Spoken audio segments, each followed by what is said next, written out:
मेरा नाम Shubham.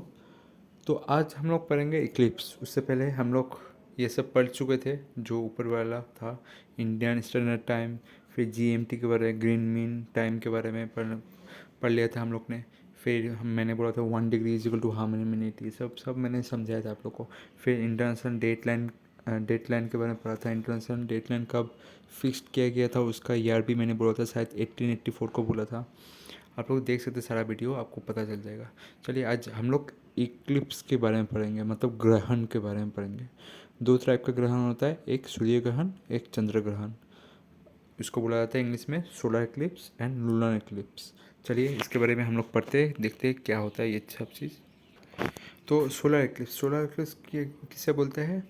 It cause when the moon revolve around the earth come between the earth and सन।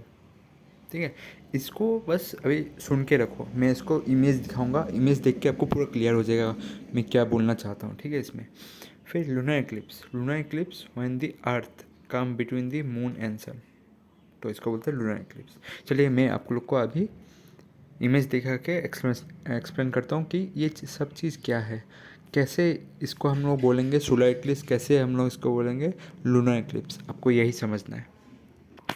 देखिए ये image मैंने गूगल से लिया है, तो आप जैसे ये देख सकते हैं सोलर इक्लिप्स में क्या हो रहा है, ये सन है और ये हम लोग अर्थ है, उसके बीच क्या हो रहा है, मून आ जा रहा है। तो मून क्या करते हैं, सन को ढक देते हैं, जिसके कारण हम लोग को ग्रहण देखने को मिलता है। मतलब अपना सूरज का जो रोशनी है वो पृथ्वी तक आ नहीं सकता है, तो हम लोग उसको क्या बोल देते हैं, सूर्य ग्रहण, और इंग्लिश में बोलते हैं सोलर इक्लिप्स।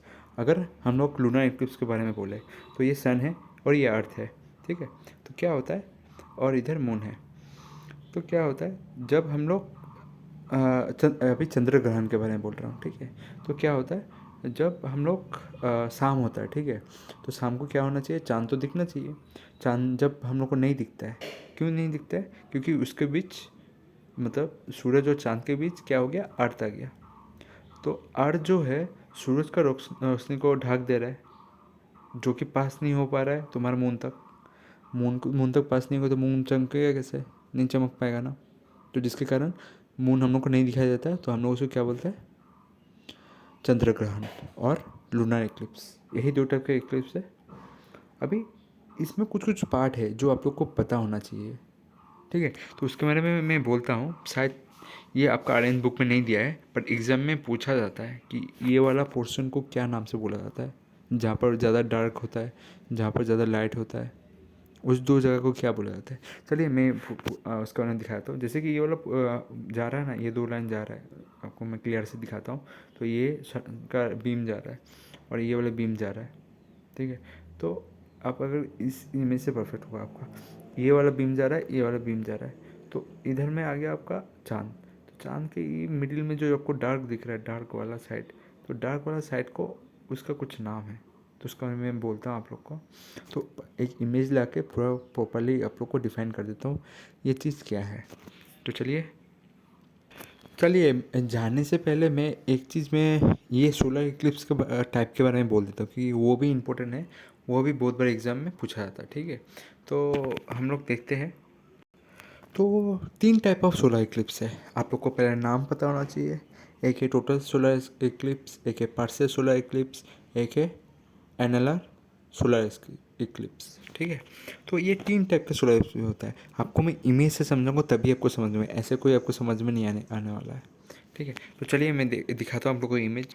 तो ये 3 टाइप का सोलर इक्लिप्स होता है। जैसे आप देख सकते हैं, ये पार्शियल हो गया और एनुलर हो गया और टोटल सोलर इक्लिप्स। ठीक है, तो पार्शियल क्या होता है, बस आपका चंद्रमा ने सूरज को थोड़ा ढका है, मतलब उसका आधा पोर्शन या आधे से कम पोर्शन उसने ढका है, तो उसको हम लोग क्या बोल देते हैं, पार्शियल सोलर इक्लिप्स। ठीक है, और हम लोग टोटल कब बोलेंगे, टोटल बोलेंगे जब सूरज को पूरा ही ढक लिया चंद्रमा ने, तो हम लोग क्या बोलेंगे, टोटल सोलर इक्लिप्स। अभी एनुलर एनुलर को समझने के लिए आपको पूरा मतलब ये समझना पड़ेगा। इसमें इस फोटो में क्लियर होगा, पर ऐसा भी बात नहीं है। एनुलर सोलर इक्लिप्स मतलब, मैं बोलता हूँ, ठीक है, एनुलर सोलर इक्लिप्स मतलब देखो, चंद्रमा जब सूरज को ढकता है तो दो तरह का होता है, मतलब एक होता है कि चंद्रमा पूरा ही सूरज को ढक लिया है, और एक होता है जो चंद्रमा ढकता तो है पर उसका बाउंड्री की तरफ से रिंग ऑफ फायर दिखता है, जैसे इस फोटो में आप देख पा रहे हैं। जैसे इस फोटो में क्या है, रिंग ऑफ फायर दिख रहा है, मतलब साइड साइड से अभी भी रोशनी आ रहा है। ठीक है, तो दो टाइप का मतलब होता है कॉम्प्लीट में। तो एक होता है आपका टोटल सोलर इक्लिप्स, एक होता है annular solar Eclipse. Annular solar Eclipse में क्या होता है, ढाकता तो है पर साइड साइड से अभी भी रोशनी आ रहा है, उसको हम लोग क्या बोलते हैं, एनुलर सोलर इक्लिप्स। ठीक है, एनुलर सोलर इक्लिप्स के बारे से हम जानते हैं। और ये जो आप ये चमकता हुआ हीरा टाइप का देख रहे हैं ना, चमकता हुआ हीरा टाइप का ये रोशनी दिख रहा है। ठीक है, आपको मैं इमेज ये दूसरा और एक इमेज दिखा दूँ तो आप लोग को ज़्यादा क्लियर होगा, क्यों मैं इसको हीरा का नाम दे रहा हूँ। तो चलिए, जैसा कि ये आप फोटो देख सकते हैं, ये है एनुलर सोलर इक्लिप्स का फ़ोटो। ठीक है, एनुलर सोलर इक्लिप्स मैंने बोला था ना कि साइड वाला मैं पूरा तो चंद्रमा ने ढाक लिया जितना सकता था, पर कुछ उस साइड में रिंग ऑफ फायर वो दिखाई दे रहा है। ठीक है, जिसके कारण उसको हम के लोग क्या बोलते हैं, एनुलर सोलर इक्लिप्स। ठीक है, तो नेक्स्ट है, देखो ये डायमंड रिंग इफेक्ट है। मैंने बोला था ना कि एक बड़ा पोर्शन इधर जब टोटल सोलर इक्लिप्स होगा तो एक कभी कभी ऐसा दिखाई देगा कि एक चमकता हुआ तारा का साइड से ज़्यादा चमकता हुआ रोशनी दिखाई देगा एक कोने में से, तो उसको हम लोग क्या बोलते हैं, डायमंड रिंग इफेक्ट। ठीक है, तो एग्ज़ाम में ऐसा पूछा जाएगा कि डायमंड रिंग इफेक्ट किस टाइप में दिखाया जाता है या किस पोजीशन में दिखाया जाता है। तो आप लोग को ये याद रखना है, ये टोटल इक्लिप्स सोलर इक्लिप्स में दिखाया जाएगा। एनुलर सोलर इक्लिप्स में ये दिखाई नहीं जाता है, पार्शियल सोलर इक्लिप्स में ये दिखाई नहीं देता है, ये बस टोटल सोलर इक्लिप्स में आता है। ये क्वेश्चन बहुत इंपॉर्टेंट है एग्जाम में, आपको ऑप्शन में मिलेगा कि डायमंड रिंग इफेक्ट इसमें दिखाई देता है, तो आपको मार के आना है कि टोटल सोलर इक्लिप्स में ही दिखाई देता है, बाकी और किसी में नहीं दिखाई देता है। ठीक है, बाकी दोनों में दिखाई नहीं देता है, चाहिए आपको, चाहे वो पार्शियल सोलर इक्लिप्स हो या वो एनुलर सोलर इक्लिप्स हो, ये बस टोटल सोलर इक्लिप्स में दिखाया जाता है। जब पूरे तरीके से ढक लिया जाता है थोड़ा सा आपको डायमंड की तरह रोशनी ज़्यादा एक कोनों से ज़्यादा दिखाई देगा, तो उसको हम क्या बोलते हैं, डायमंड रिंग इफेक्ट बोलते हैं। और ये कोरोना हो गया जो सूरज का आउटर पोर्शन को बोलते हैं, और फोटोस्फीयर तो आपका बस ऊपरी सतह के लेयर को बोलते हैं। ये मैं बोलूँगा इस वीडियो में, नहीं तो दूसरे वीडियो में जिसमें आएगा बोलूँगा। तो चलिए, ये इतना तक आपको बहुत ज़्यादा इंपॉर्टेंट है, बहुत बार एग्जाम में पूछा गया है, आपको याद रखना है, सही से समझिए ताकि आप लोग का हर एक कॉन्सेप्ट क्लियर है, क्योंकि ये क्वेश्चन हर बार आता है। तो चलिए नेक्स्ट आगे देखते हैं। क्या आप लोग को पता है कि हम लोग का मून कभी कभी रेड क्यों दिखाई देता है? ज़्यादातर आप लोग को ये सुबह या शाम को दिखाई देता है।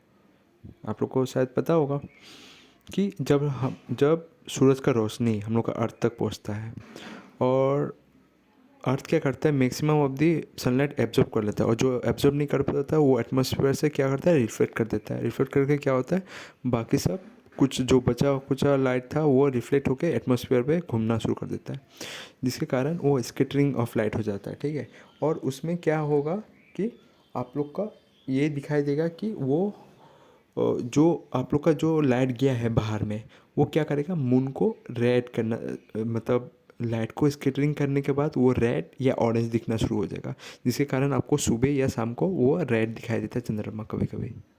तो इस कारण से होता है, ये वाला फिनोमेना है, हम लोग को पता होना चाहिए, बहुत पहले से आपको पता होना चाहिए। चलिए नेक्स्ट देखते हैं।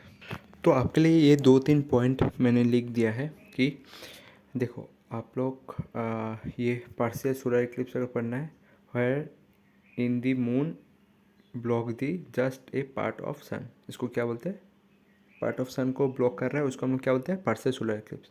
और टोटल सोलर इक्लिप्स बोलना चाहूँ तो उसको क्या बोलते हैं कि where the sun is cover the moon completely, पूरी तरीके से ढक लिया जाता है। और एनुलर सोलर इक्लिप्स किसको बोलते हैं, when the apparently size of the moon is slightly less than the sun, बोला ना, मून का साइज छोटा गिर गया सन के कंपेरेटिवली, तो वो क्या दिखाई देगा, एनुलर सोलर इक्लिप्स। ठीक है,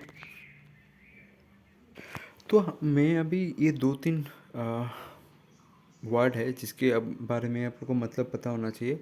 एक है अम्बरा, एक और एक है प्रियम्बरा। ठीक है, तो अम्बरा किसको बोलते हैं, प्रियम्बरा। अम्बरा में क्या होता है, जो हम लोग का अम्बरा है उसका अगर ये देख सकते हो उसका एंगल, वो क्या होता है, डायरेक्ट इस सेंटर में गिरता है। तो इस सेंटर में क्या होता है कि जहाँ पर ये गिरेगा पूरा आपको डार्क ग्रे दिखाया जाएगा। ग्रे क्या मतलब ब्लैक ही हो जाएगा वो पूरा। और जहाँ पर आपका ये वाला एंगल निकलता है वहाँ पर क्या होता है, प्रियम्बरा। वहाँ पर क्या होगा, पूरा तरीके से ब्लैक नहीं होगा, पर आप लोग को थोड़ा थोड़ा अंधेरा दिखेगा और थोड़ा थोड़ा रोशनी दिखेगा। जैसे आप लोग कभी कभी सूर्य ग्रहण में देख सकते हो, क्योंकि सूर्य ग्रहण में कोई कोई जगह है कि पूरा अंधेरा हो जाता है, और कोई कोई ऐसी जगह होता है जिसमें रोशनी भी साथ में रहता है और अंधेरा भी साथ में रहता है। ठीक है, तो उस जगह का मतलब आप लोग अगर फील किए होंगे तो उस जगह को हम लोग प्री एम्बर के हिसाब से पकड़ते हैं। तो यही देख के, ये सभी देख के टोटल इक्लिप्स और आपका पार्शियल इक्लिप्स बोला जाता है। टोटल इक्लिप्स कहाँ पर आपको दिखाई देगा, पूरा इस सेंटर में। जो आदमी इस सेंटर में खड़ा होगा पृथ्वी का और बीचों बीच होगा, उसको पूरा टोटल इक्लिप्स दिखाई देगा उस समय ही। आपको भी दिखाई देगा, मूव करना पड़ेगा आपको। मूव करना पड़ेगा मतलब धर लीजिए, या मून मूव हो गया या आप लोग मूव हो गया दूसरी जगह से और जगह तक। अगर आप लोग ये वाला मेन पॉइंट में आ गया जहाँ पर मैंने रेखा खींचा है, तो उस पॉइंट में आने से आपको टोटल इक्लिप्स जरूर दिखाई देगा। अगर आप लोग इस एंगल में होंगे तो इस एंगल में होने से क्या होगा, आपको पार्शियल इक्लिप्स दिखाई देगा। तो यही कारण होता है पार्शियल इक्लिप्स होने का और टोटल इक्लिप्स दिखाई देने का। ठीक है, पर आप लोगों को ज़रूर दिखाई देगा, क्योंकि टाइम के साथ वो मूव होना शुरू होगा। मून मूव होगा, अर्थ मूव होगा, तो आप लोग को भी वो घेरा मतलब टोटल इक्लिप्स और पार्शियल इक्लिप्स ये सब देखने का मौका मिलेगा। तो अम्बरा, और अम्बरा अगर बोले कोई भी, अगर आपको अम्बरा बोले, अम्बरा किसको बोलते हैं, जो आपका मिडिल पॉइंट होता है। ठीक है, जहाँ पर आपका मेन डार्क स्पॉट जाता है। और एंटी अम्बरा मतलब उसका उल्टा वाला, अम्बरा का उल्टा वाला, ये हो गया अम्बरा। अम्बरा को अम्ब्रेला के तरीके सोच लो ना। अगर सूरज आ रहा है, सूरज को रोशनी आ रहा है आपके शरीर में, तो आप लोग क्या करेंगे, छतरी खोल देते हैं, तो क्या होता है, आप लोग पूरा ढक जाते हैं। वही वही है अम्बरे का काम। ये वाला अम्बरे का काम ढकने का काम है बस। और एंटी अम्बरा क्या, उसका उल्टा, अम्बरे का उल्टा, मतलब उल्टा वाला एंगल को हम लोग क्या बोलते हैं, एंटी अम्बरा। और प्री अम्बरा को क्या बोलते हैं, ये प्री अम्बरा मतलब उसका साइड वाला, जहाँ से रोशनी पास हो सकता है थोड़ा बहुत, जहाँ से पार्शियल सोलर एक्लिप्स दिखाई देता है। तो यही डिफरेंस होता है, ज़्यादा कुछ डिफरेंस नहीं है। यही दो पॉइंट आपको याद होना चाहिए। मैं आपको ये इसका डेफिनेशन भी बताता हूँ ताकि आप लोगों को काम में आए। तो देख सकते हैं आप लोग, ये वाला मैं और की इमेज लाया जहाँ पर अम्बेरा है। अम्बेरा में क्या दिख रहा है, फुल शेडो, मतलब पूरा काला दिखाई देगा। ठीक है, जो भी अर्थ ने तो ढक दिया मून को, पर उस साइड मून का उस साइड अगर कोई जगह खड़ा होगा तो आपको फुल शेडो दिखाई देगा। और प्री एम्बेरा मतलब पार्शियल शेडो, शेडो के साथ साथ लाइट भी तो आपको दिखाई देगा। यही मतलब है, बस आप लोग को यही समझना था। तो आप लोग ये डिफरेंशियल देख सकते हो, मतलब डिफरेंस इन दोनों का। मैंने बोला ना, प्री एम्बेरा किसे कहते हैं, प्री एम्बेरा वही है जो आपका लार्जर शेडो है। लार्जर शेडो मतलब आपका एंगल फैलते जा रहा है ना। आपको मैं बोला था ना, ऐसे पृथ्वी है, पृथ्वी का एंगल में फैलते जा रहा है, तो इसको हम लोग क्या बोलते हैं, प्री एम्बेरा। तो ये क्या होता है, लार्ज एंगल बना रहा है, ठीक है, पृथ्वी का, तो उसको हम लोग क्या बोलते हैं, प्री एम्बेरा। और जो डायरेक्टली बिहाइंड होता है अर्थ का, ठीक है, मतलब अर्थ का इस साइड हो गया, पकड़ लीजिए, तो इस साइड रोशनी आके गिर गया, तो ये वाला जो पॉइंट होगा, तो इसमें क्या होगा, आपका अम्बरा दिखाई देगा। मतलब आपको चंद्र ग्रहण, अगर चंद्र इधर हो गया और सूरज इधर हो गया, तो आपको क्या दिखाई देगा, इस जगह में पूरा डार्क स्पॉट। ठीक है, मतलब आपका ये अर्थ हो गया, ये अर्थ हो गया, और ये इधर आपका मून हो गया, तो इस जगह में पूरा डार्क स्पॉट दिखाई देगा। ठीक है, तो वो होता है अम्बेरा। यही डिफरेंस था, यही था। तो मैंने जो कहा था ना, जहाँ पर सबसे ज़्यादा डार्केस्ट पॉइंट होता है, जहाँ पर सबसे ज़्यादा ब्लैक दिखाई देता है, वो वाला पॉइंट को एक नाम से बुलाया जाता है। क्या नाम से बुलाया जाता है, total of June of totality. ठीक है, मतलब कॉम्प्लीट ब्लैक आउट दिखाई देगा, शेडो से पूरा आउट मतलब ब्लैक हो चुका है। तो आप लोग ये पढ़ सकते हैं, दी नैरोस्ट पाथ मतलब छोटा वाला path, where the sun is completely block the moon, cast the dark shadow is called as umbrella. Umbra बोलते हैं हम लोग, अम्ब्रेला नहीं, अम्बरा बोलते हैं, और उसको हम लोग बोलते हैं जून ऑफ टोटलिटी। मतलब पूरा ढक चुका है, ठीक है। तो आप लोग वो इमेज से देख सकते हैं। मैंने बोला था ना, ये आपका सन हो गया, ये आपका मून हो गया, ये वाला पॉइंट को क्या बोलते हैं, जोन ऑफ टोटलिटी, यही था आप लोग का, ठीक है। तो आप लोग का एक मैं छूट गया, मैंने बताया था पर पूरा कम्प्लीटली मतलब इस टाइम पे नहीं बताया, बेलिस बेड, ठीक है। बेलिस बेड के बारे में मैं बता देता हूँ, ठीक है। क्या आपको पता था बेलिस बेड करके कोई नाम और कोई भी टर्म मून में जुड़ा हुआ है? हाँ दोस्तों, ये नाम आपका जुड़ा हुआ है। जब आप लोग टोटल इक्लिप्स देखते हैं, मतलब पूरा चंद्र ग्रहण देखते हैं या टोटल सूर्य ग्रहण देखते हैं, तो आप लोग को एक रोशनी दिखाई देता है साइड से। ये बस तभी दिखाई देता है जब आपका मतलब हो ही चुका है ग्रहण, बस थोड़ा ही बाकी है, तभी आपको दिखाई देता है। तो उस समय हम लोग उसको क्या बोलते हैं, इस रोशनी को क्या बोलते हैं, डायमंड रिंग इफेक्ट, ठीक है, डायमंड रिंग इफेक्ट। और इस वाले इफेक्ट को एक नाम दिया गया है, वो दिया गया है बेलिस बेड। हाँ दोस्तों, इसको बोला जाता है बेलिस बेड। तो आप लोग को इसी तरह से आप लोग को वीडियो पसंद आए तो लाइक और सब्सक्राइब कीजिए, आपका प्यार बनाता रहिए। Thank you so much, thank you. तो आज के लिए इतना ही।